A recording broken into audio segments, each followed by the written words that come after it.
माझे नाव शीतल. मित्रांनो, मी हे पुस्तक वाचलं. या पुस्तकाचे नाव आहे जादूचे भांडे.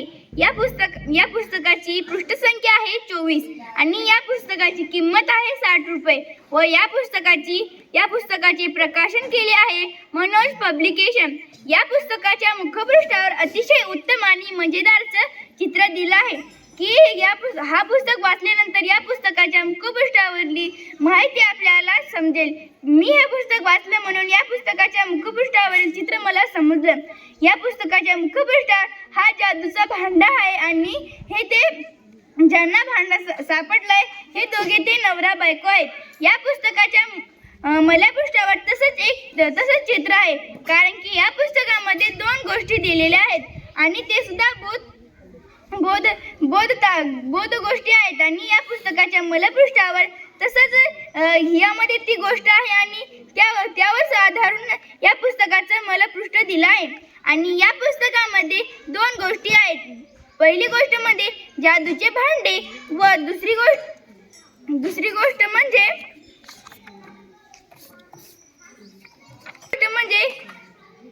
वेळेची मागणी. या दोन्ही गोष्टीमध्ये मला फार मोठा बोध भेटला आणि पहिल्या गोष्टीमध्ये बोध भेटलं की लोभाचे फळ वाईट असते, कारण की या गोष्टीमध्ये ना नवरा बायको जेव्हा आपले शेतामध्ये वीज पेरत असतात ना तेव्हा त्यांना एक भांडा सापडतो. तो फार विशाल असतो म्हणून तो दोघेही नवरा बायको डोक्यावर घेऊन घरी जातात. तेव्हा त्यामध्ये त्यांची जेव्हा कुदळ ठेवतात तेव्हा ते सकाळी उठून त्यामध्ये पाहतात तर ते कुदळे 2 होतात व त्यांना वाटतं की आपण यामध्ये कोणत्याही वस्तू टाकल्या की त्याच्या दुप्पट होतात, म्हणून ते पैसे सोने नाणे टाकतात.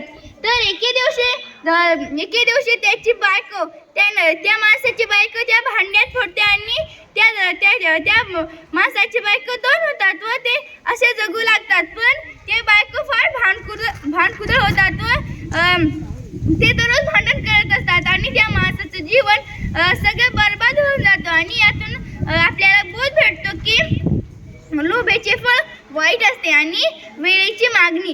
यामध्ये 2 म्हणजे एक जंगली प्राणी सिंह आणि रानडुक्कर हे पाणी प्यायला येतात. तेव्हा ते जेव्हा पाणी पितात तेव्हा सिंह म्हणतो की मला सर्वात आधी पाणी पिऊ दे, मला फार तहान लागली आहे.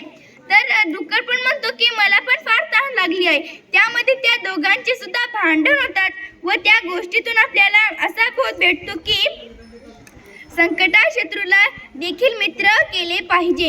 हा बोध अतिशय उत्तम आहे आणि हा बोध आपल्या जीवनामध्ये सुद्धा उपयोगी होतो. आणि हे पुस्तक तुम्ही वाचा. या दोन्ही गोष्टीतून आपल्याला अतिशय उत्तम असा बोध भेटतो व ते बोध आपल्या जीवनाशी निगडीत